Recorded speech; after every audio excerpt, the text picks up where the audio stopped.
오늘은 세 번째 나에게 이르신 말씀이라는 제목으로 하나님의 말씀 전거하겠습니다.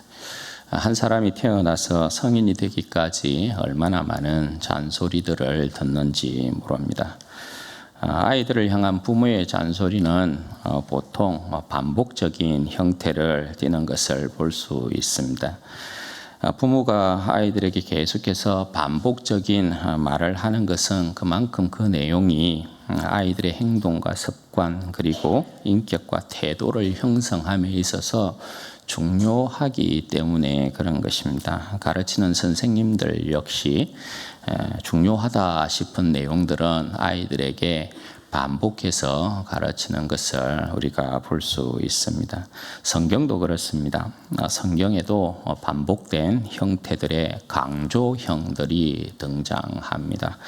요한복음에 보면 주님께서 진실로 진실로 이러한 표현들도 반복되는 표현이라고 할 수 있겠고, 마태복음에 주님께서 예루살렘 성을 보시며 예루살렘아 예루살렘아 이렇게 부르시는 형태도 그렇습니다. 그리고 창세기에 보면 하나님께서 아브라함을 부르실 때 아브라함아 아브라함아 이렇게 부르실 때에도 그 표현은 강조적인 형태를 띠고 있는 것입니다. 그런데 이보다도 더욱 강조된 형태가 있습니다. 그건 세 번 강조하는 것입니다. 세 번 강조의 형태는 보통 묵시 형태에서 보이는 그 기법입니다. 확신을 주기 위해서 아주 세게 말씀을 하는 것입니다. 주로 계시록 같은 데 많이 등장을 하는데 거룩 이러한 표현들, 천사가 지나가면서 화 이러한 표현들, 그리고 심판에 대한 이야기를 할 때 계시록에 보면 나팔, 대접으로 삼중으로 강조하고 있는 그러한 표현도 여기에 해당됩니다. 그리고 오늘 본문 주님께서 자신의 죽음과 부활을 예고함에 있어서 세 번 반복해서 지금 말씀하고 계시는 장면인데요. 굉장히 독특하고 특이한 경우라고 할 수 있습니다. 같은 말씀을 교훈의 형태로 세 번씩이나 말씀하는 건 굉장히 특이한 형태라고 할 수 있습니다. 그만큼 오늘 주님께서 말씀하시는 이 내용은 중요하다라는 것을 말씀하고 있는 것입니다. 어째서 주님께서 자신의 죽음과 부활을 이토록 강조하고 계신 것일까요? 그건 다른 이유가 아닙니다. 도무지 알아듣지도 못하는 제자들 때문에 그렇습니다. 주님께서 자신께서 백성들을 대상으로 비유를 가르치실 때에 비유를 베풀고 그 비유에 대한 내용들을 이렇게 설명하시면서 끝에 자주 하셨던 말씀이 있습니다. 그게 여러분 뭡니까? 귀 있는 자는 들을지어다. 이 표현들을 자주 하십니다. 들을 귀 있는 자는 들을지어다. 이 표현을 자주 하십니다. 그런데 지금 제자들에게는 듣는 귀가 없습니다. 메시아의 죽음과 부활, 도대체 그게 무슨 말씀인지 그 의미가 무엇인지 도무지 알 수가 없습니다. 알아들을 수가 없습니다. 그래서 또다시 주님께서 그 귀를 뚫어서 제자들로 하여금 듣도록 하기 위해서, 이해시키기 위하여서 이렇게 오늘 다시 말씀하고 계시는 것입니다. 그리고 주님께서 자신의 죽음과 부활에 대한 예고를 제자들에게 하고 계신 시점과 지점들이요, 우리가 오늘까지 세 번을 지금 보게 되잖아요. 이 부분 역시 중요합니다. 왜냐하면 주님의 죽음과 부활을 예고하심에 특징적인 메시지들이 나타나 있기 때문입니다. 가장 먼저는 빌립보 가이사라 지방이었습니다. 그 지방은 로마의 세계였고 황제의 도시였습니다. 그곳에서 주님께서 제자들에게 너희는 나를 누구라 하느냐 이렇게 질문하셨고 그에 베드로가 주는 그리스도십니다 라고 답을 했습니다. 베드로의 고백을 듣고 나서야 주님께서 그 표현에 보면 비로소라는 표현이 등장합니다. 비로소 주님께서 메시아의 비밀을 가르치셨습니다. 그러니까 굉장히 의미 있는 장소에서 주님께서 그 자신의 죽음과 부활을 예고하신 것을 볼 수 있습니다. 그리고 두 번째는 갈릴리 한가운데로 지나가는 시점이었습니다. 이곳에서는 어떤 특징적인 모습들이 있었습니까? 마가복음은 군사적인 색채가 강하고 그런 거로 다분히 군사적이죠. 따라서 주님께서 여러 마을, 여러 고을들로 복음을 전하실 때에 정복자의 이미지를 강하게 나타내고 있는 것이 마가복음이었습니다. 복음의 능력을 통해서 전도를 하시면서 귀신의 권세, 어둠의 권세를 정복해 나가셨단 말입니다. 그리고 주님께서 오신 목적이 전도하기 위함이다라고 명확하게 드러내고 있는 것이 마가복음이었어요. 그런데 주님께서 갈릴리 한복판으로 지나가시면서도 1절 아무에게도 자신을 알리지 않으셨어요. 그리고 오롯이 갈릴리 한복판을 지나가시면서 오직 제자들에게 그의 죽음과 부활에 대한 내용만 집중해서 가르치셨단 말입니다. 여러분, 원래는 갈릴리 중심에서 예수님이 무엇 했어야 됩니까? 복음을 외쳤어야 되죠. 복음을 전거했었어야 됐죠. 그런데 주님께서 갈릴리 한복판을 지나가심에 있어서도 그 어떤 사람에게도 자신을 알리지 아니하시고 복음을 전거하지 않았어요. 그건 여러분 뭘 이야기하는 것입니까? 그 부분들을 차치하고 본인에게 있어서 지금 중요한 것은 제자들에게 자신의 죽음과 부활을 가르치는 것이었단 말입니다. 이것 또한 너무나 큰 일인데 주님께서 오신 목적임에도 불구하고 전도를 하는 것이 목적임에도 불구하고 그걸 잠시 멈추고 제자들에게 자신의 죽음과 부활을 가르치는데 그 모든 시간을 쏟으셨다라는 것입니다. 그만큼 주님은 제자들이 자신의 죽음과 부활이 갖는 의미가 무엇인지를 이해하기를 원했다라는 것이에요. 그리고 오늘 세 번째, 그 자신의 죽음과 부활을 예고하시는데요. 이 시점과 지점이 지금 주님께서 예루살렘으로 올라가시는 길이다 이렇게 이야기합니다. 예루살렘으로 올라가는 길.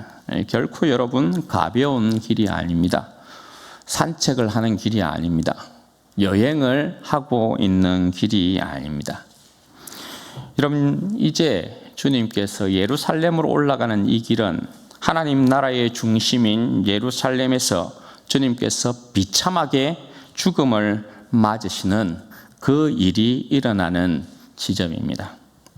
따라서 주님께서 마지막으로 제자들에게 그의 죽음과 부활을 예고하고 가르치고 계시는 것입니다. 주님께서 이 예루살렘으로 올라가는 길에 제자들에게 마지막으로 그의 죽음과 부활을 예고하시는 이유가 무엇일까요? 여러분, 예루살렘으로 올라가는 그 길, 그러니까 주님은 지금 제자들에게 내가 예루살렘으로 올라가는 이 길이 너희들이 생각하고 있는 메시아로서의 그 영광을 가져다 줄 길이 아니다라는 것을 분명히 가르치고 싶은 것입니다. 여러분, 지금 예루살렘으로 올라가는 이 길에는 동상이몽이 펼쳐지고 있어요.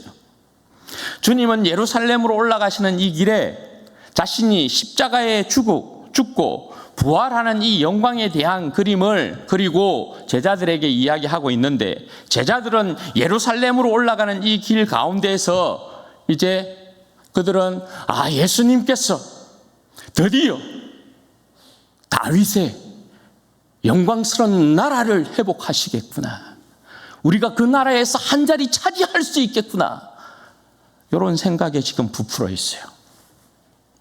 그러니까 동상이몽이라고 할 수 있죠.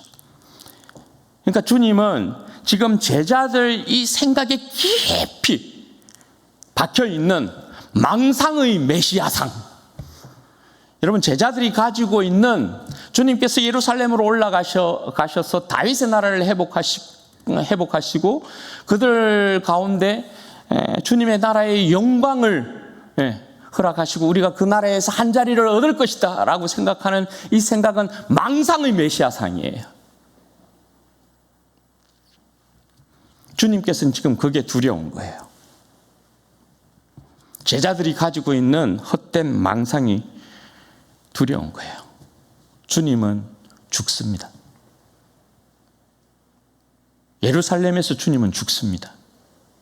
그리고 다시 부활합니다.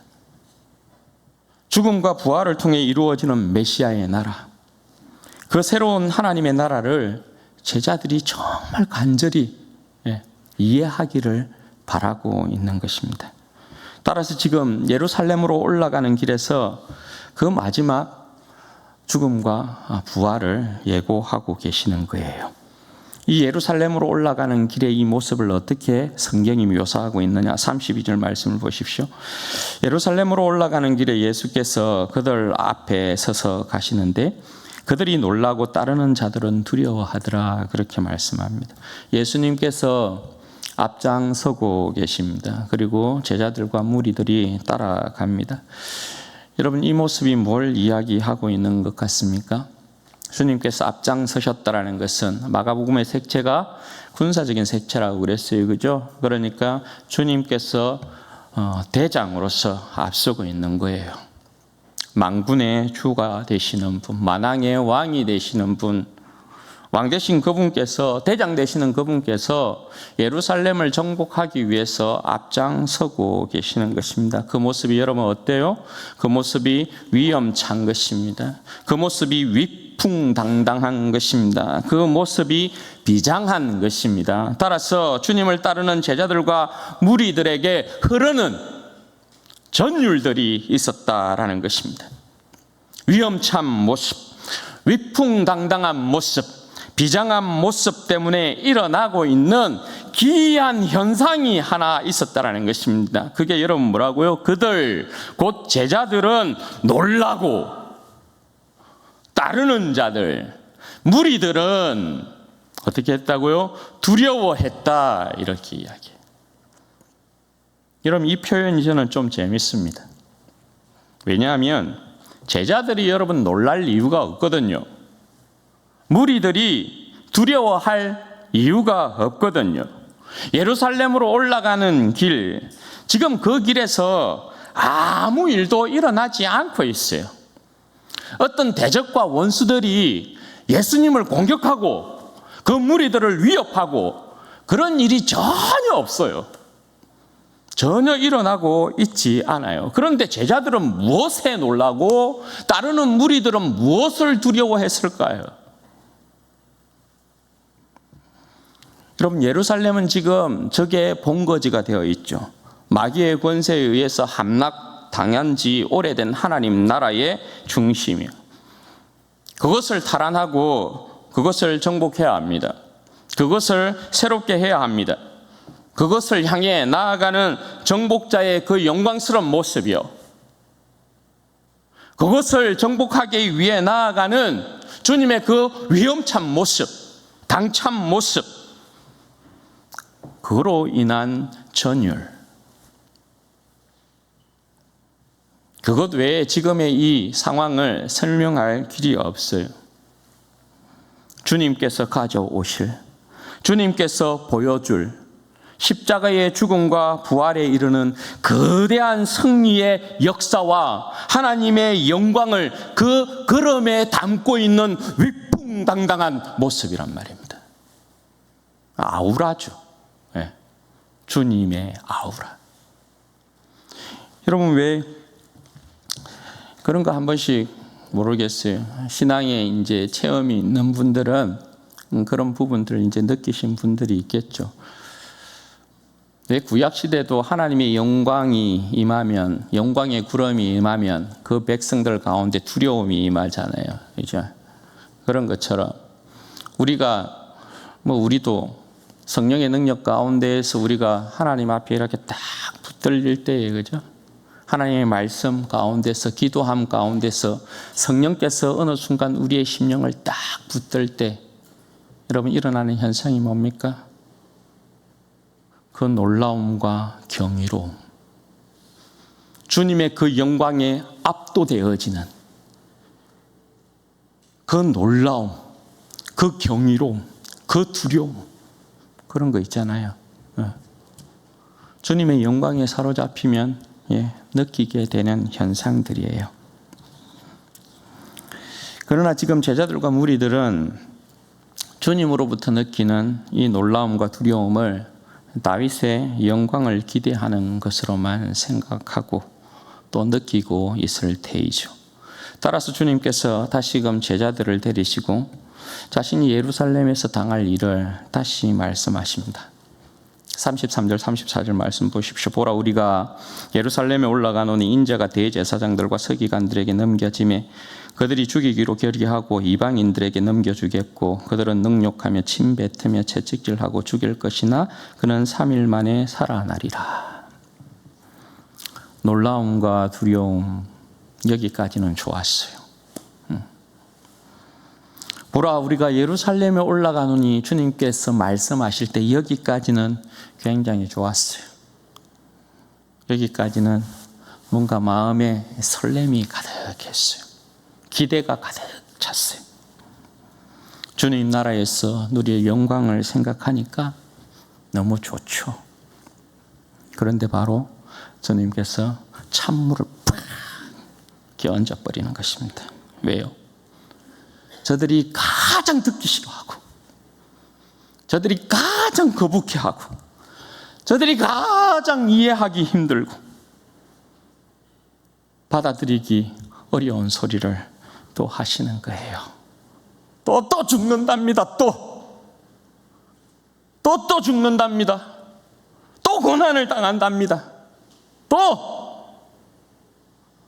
아니 두 번이나 그렇게 말해놔놓고 또 이제 바로 코앞이 예루살렘인데 예루살렘을 앞에 놓고 또 죽는다라는 것입니다. 아니 왜 대제사장들과 서기관들이 메시아를 죽이기로 결의를 하고 이방인에게 넘겨주냐고요. 왜?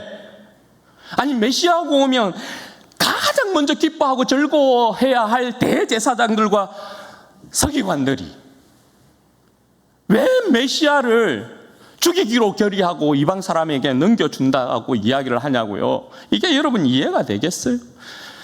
제자들이 이해할 때에 아니 대제사장들과 자기의 서기관들이 메시아를 죽이기로 결의하고 예수님을 죽이기로 결의하고 이방 사람에게 넘겨준다라는 건 예수님이 메시아가 아니라는 거잖아요. 메시아가.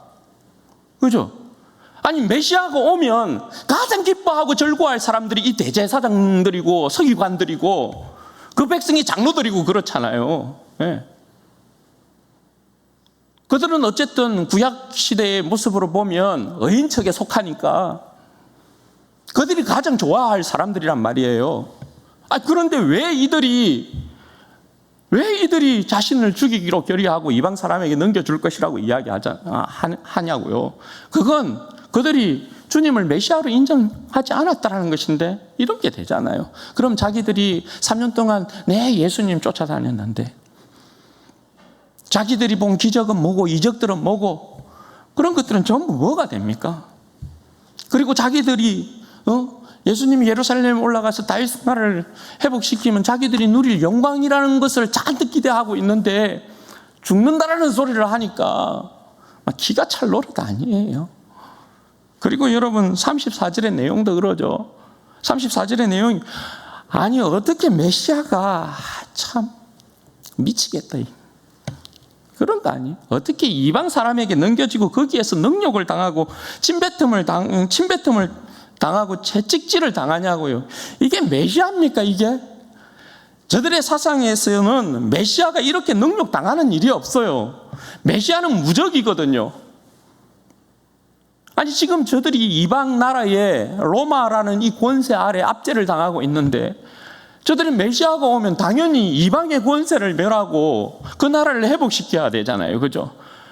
그런데 이방인에게 넘겨지고 아니 이방인들이 능욕하고 침뱉고 채찍질을 한다고요? 그런 메시아가 어디에 있어요? 그런 메시아가. 그러니까 제자들 입장에서 미치고 팔딱질 이 말 아니에요. 도무지 이해가 안 되는 거예요. 도무지. 예. 받아들일 수가 없어요. 제자들 중에 그 누구도 고난당하는 메시아를 원하는 제자가 없어요. 이스라엘 백성 가운데 그 누구도 고난당해서 죽임당하는 그런 메시아를 원하는 사람은 없어요. 그런데 주님께서 지금까지 자신의 죽음과 부활을 세 번씩이나 지금 말씀하고 계시다라는 거예요. 그러니까 여러분 이 말씀은 뭐예요? 이 말씀은 자신의 죽음과 부활이 인간의 이해와 상관없다라는 거예요. 인간의 이해와 상관없고 자기들의 이 인간들의 생각과 상관없고 제자들의 뜻과 의지와 상관없다라는 거예요. 아버지의 뜻은 분명하고 그 아버지의 뜻을 받드는 주님의 순종은 변함없기 때문에 그래요. 따라서 여러분 중요한 건 뭡니까? 제자들이 주님의 말씀을 말씀대로 받고 이해하고 따르는 것이어야 해요. 그런데 끝내 제자들은 주님의 말씀을 이해하지 못하고 주님께서 십자가에 못 박힐 때 어떻게 합니까? 다 도망칩니다. 그렇게 큰 소리 쳤던 베드로도 저주하며 주님을 부인합니다. 그리고 그 일은 베드로에게 그 가슴에 통곡이 되어버린 것입니다. 사랑하는 여러분, 오늘 우리가 이 말씀 깊이 새겨 들어야 합니다. 우리도 지금 주님께서 제자들에게 말씀하신 이 동일한 말씀을 최소 3번 들리고 계시는 거예요. 아니 우리들은 3번이 아니고 30번도 더 듣고요, 300번도 더 듣고 3000번도 더 듣고 3만 번도 더 들었을 내용인 것이죠. 어째서 여러분 이 말씀이 오늘 우리에게 이토록 중요합니까? 왜일까요? 그건 다른 이유가 아닐 것입니다. 오늘 이 세상을 살아가는 우리도 제자들과 다르지 않는 태도를 취하고 있기 때문에 그런 것이겠죠. 여러분 우리 중 그 누구도 고난당하는 메시아를 원하지 않아요. 그죠? 우리 중 그 누구도 십자가에 못 박혀 죽는 비참한 메시아를 원하지 않아요.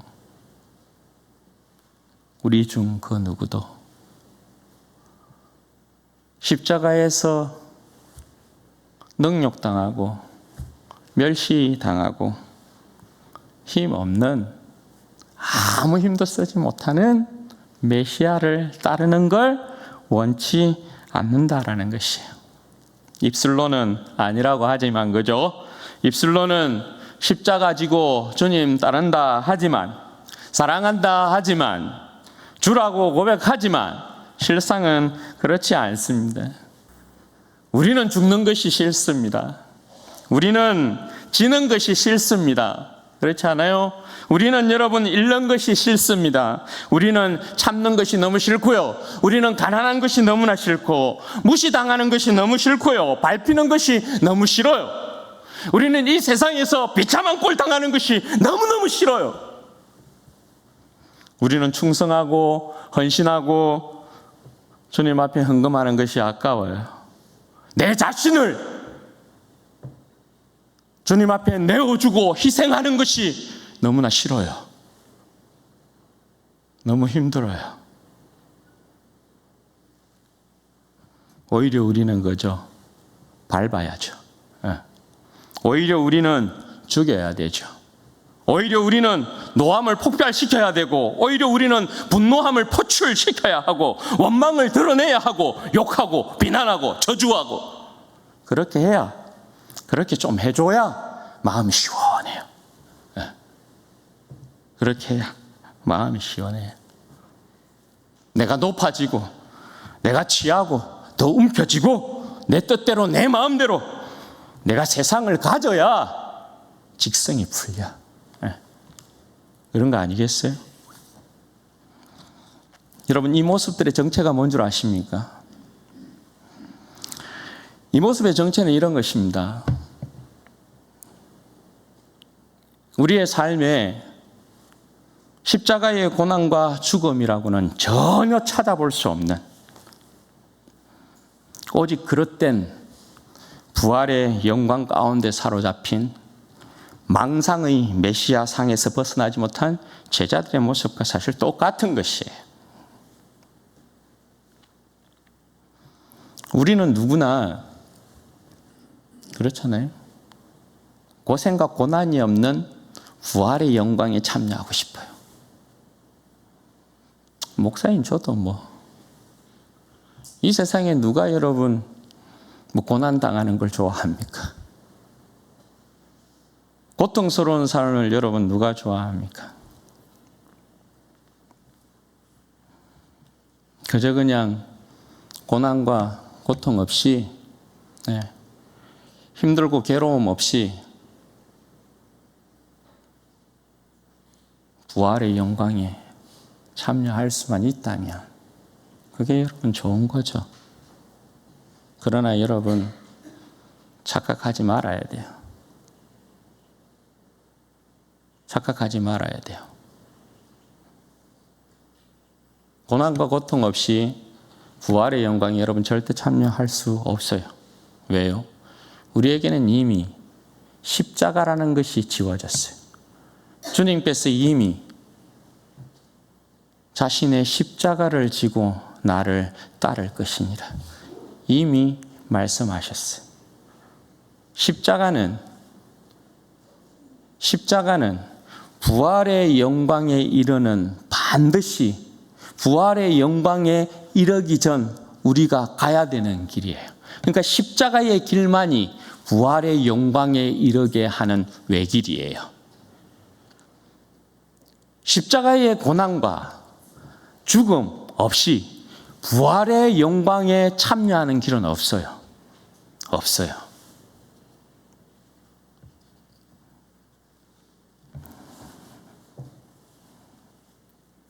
예수 그리스도를 믿는 진정한 믿음 가운데 거하면 반드시 주님은, 우리 안에 계신 성령님은 우리를 이 길로 여러분 인도합니다. 다만 우리가 그 길을 거부하거나 외면하거나 뒤로 물러날 뿐인 것이에요. 여러분, 내 삶이 내 자신을 부인하고 십자가를 지고 주님을 따르고 있는지를 확인하셔야 해요. 골로새서 1장 24절 말씀에 보면 사도 바울이 이런 고백합니다. 나는 이제 너희를 위하여 받는 괴로움을 기뻐하고 그리스도의 남은 고난을 그의 몸된 교회를 위하여 내 육체에 채우노라. 여러분, 그리스도의 남은 고난이 뭡니까? 그리스도의 남은 고난. 그의 몸인 교회가 당하는 고난을 말하는 것 아니에요. 그 교회를 위해 그리스도의 남은 고난을 내 육체에 채운다. 그렇게 사도 바울이 고백하지 않습니까? 사랑하는 여러분, 살다 보면, 세상 살다 보면 또 하나님의 나라를 위해서, 교회를 위해서, 그죠? 우리가 살다 보면 때로는 억울함을 당할 수 있고, 때로는 분할 수 있고, 때로는 섭섭할 수 있고, 때로는 손해볼 수도 있고, 때로는 아플 수도 있고, 때로는 힘들 수도 있고, 때로는 믿기도 하고 원망스럽기도 하고 괴로울 때가 있죠. 세상 즐기고 싶을 때도 있고, 세상을 따라가고 싶을 때도 있고, 세상의 방법대로 방식대로 그렇게 살고 싶을 때도 있어요. 그때 여러분, 그때 나 스스로 그 모든 일에 그리스도의 남은 고난에 동참하는 내 삶의 영광인 줄 알고 그 모든 일을 참아내고 이겨내어서 내 육체에 그 고난을 새기고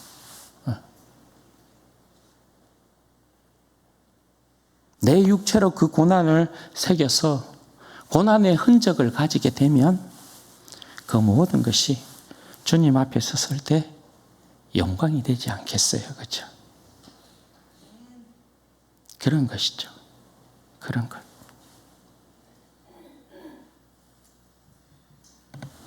여러분, 내 육체에 그리스도의 남은 고난을 채우는 것이 중요합니다. 다른 사람의 육체에 고난을 주는 것이 아니고요. 내 육체에 그리스도의 남은 고난을 채우는 것이 중요하다고요. 교회의 약함을 여러분, 교회의 연약함을, 교회의 온전하지 못함을 그 누구의 탓으로 돌리는 것이 아니고 그 연약함과 나약함을 내 육체에 좀 채워서, 내 육체에 좀 채워서 그리스도의 남은 고난에 동참하는 그 모습이 참된 주님의 제자로서 십자가를 지고 가는 사람의 모습이라는 거예요. 그게 아니고 그저 나는 고난 당하기 싫고 나는 무시당하기 싫고 나는 밟히는 게 싫고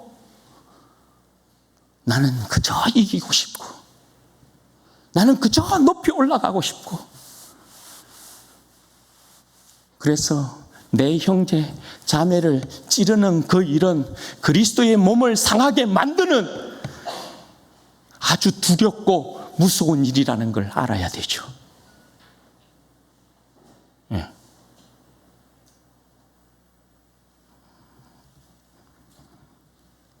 여러분, 내 자신이 그 어떤 누구에게 상처를 줄 생각하지 마요. 상처를 입을 생각하지 마요. 상처를 줄 생각도 하지 마요. 내 육체에 채워야죠. 내 육체에. 여러분, 우리가 바보여서 그저 참고 있는 것 아니잖아요. 여러분, 우리가 기가 없어서 못 들은 척 하고 있는 거 아니잖아요. 여러분, 우리가 힘이 없어서 대응하지 않는 것이 아니잖아요. 그저 주님의 십자가를 생각함으로 참고 인내하고 자중하고 절제하고 용납하고 이해하고 덮고 그저 사랑하려고 하는 거잖아요.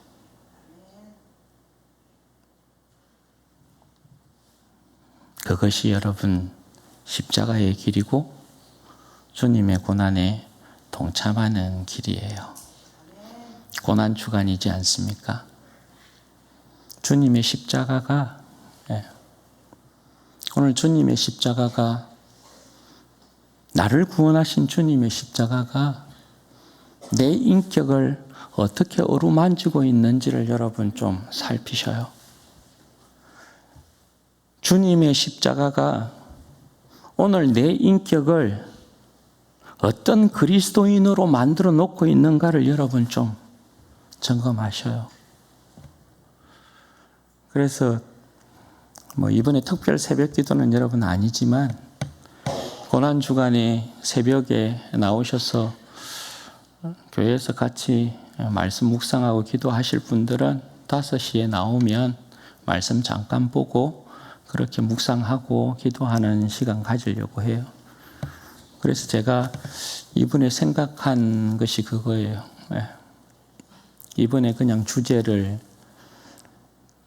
십자가의 고난과 나 그리고 교회 이런 주제로 한번 나름 잡았어요. 그래서 여러분 고난주간 주님의 십자가를 묵상하고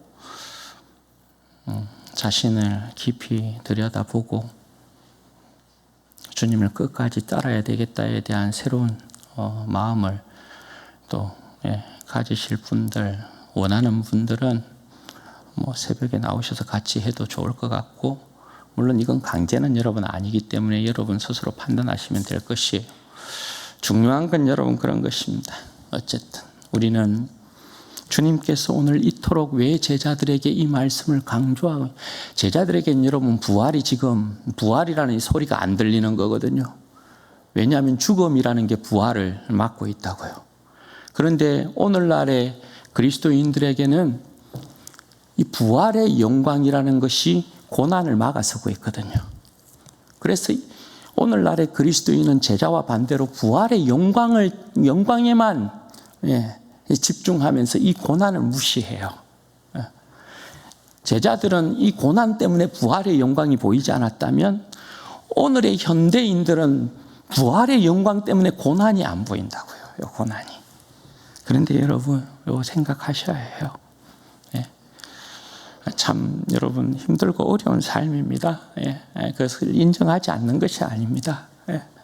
그러나 우리의 여러분 영광이 십자가를 지고 이 고난의 길로 함께 주님과 나아가지 않으면 부활의 영광에 참여할 수 없다는 이 사실을 여러분 부디 기억하시기를 바랍니다. 바라기는 성령께서 오늘 우리의 길을 열어주시기를 바라고 마음을 열어주시기를 바라고 우리로 하여금 깨닫게 해주시기를 바랍니다. 고난 없이 영광 없다. 고난 없이 영광 없다.